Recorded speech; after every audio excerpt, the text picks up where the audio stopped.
Pengerjaan tender KTP elektronik senilai 172 juta keping nyatanya tak mampu dikerjakan oleh konsorsium PNRI secara mandiri. PNRI mendapat jatah mencetak 112 juta keping misalnya, melibatkan subkontraktor PT Pura Barutama.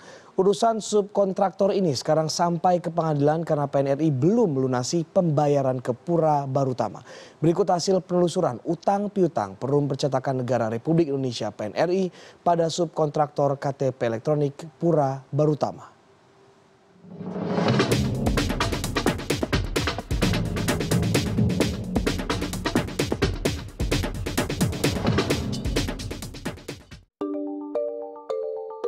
Mengantongi tender KTP elektronik senilai 1,6 triliun rupiah untuk mencetak 127 juta belangko dari 172 juta keping seharusnya membuat neraca keuangan Perum Percetakan Negara Republik Indonesia (PNRI) melambung.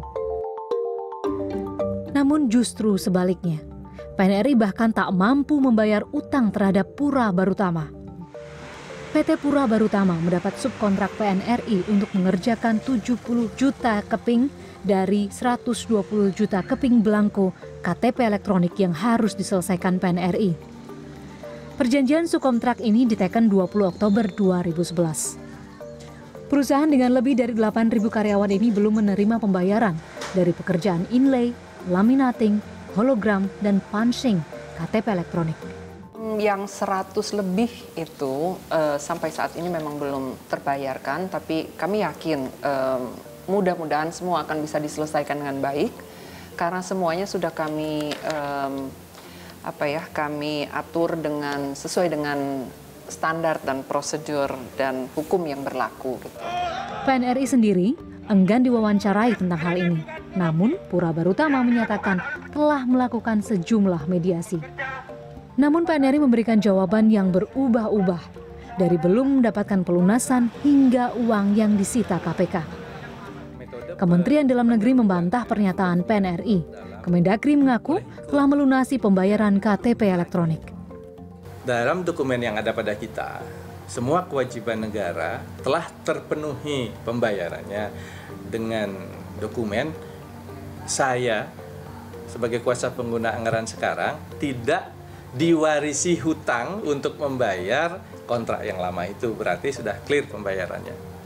Keganjilan atas hutang PNRI juga tertuang dalam laporan keuangan hasil audit Akuntan Publik Djoko Sidik Indra atau DSI yang mencatat hutang PNRI pada Pura Barutama hanya senilai 6 miliar rupiah saja.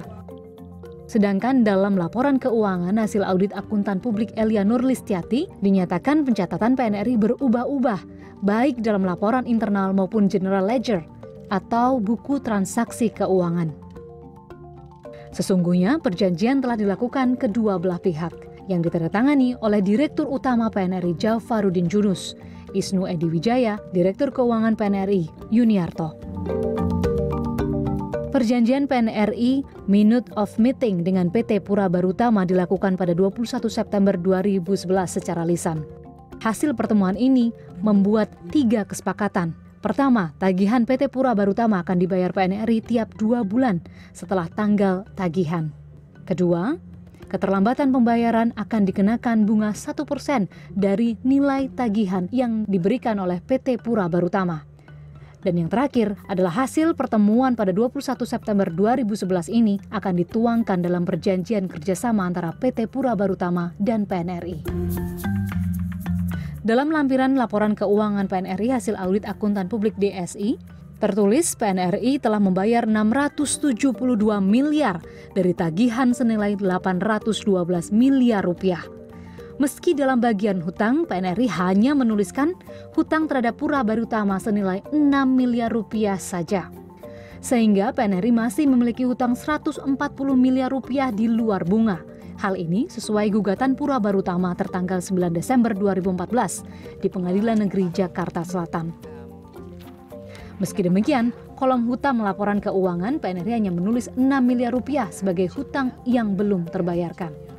Maria Sarjana, Jakarta.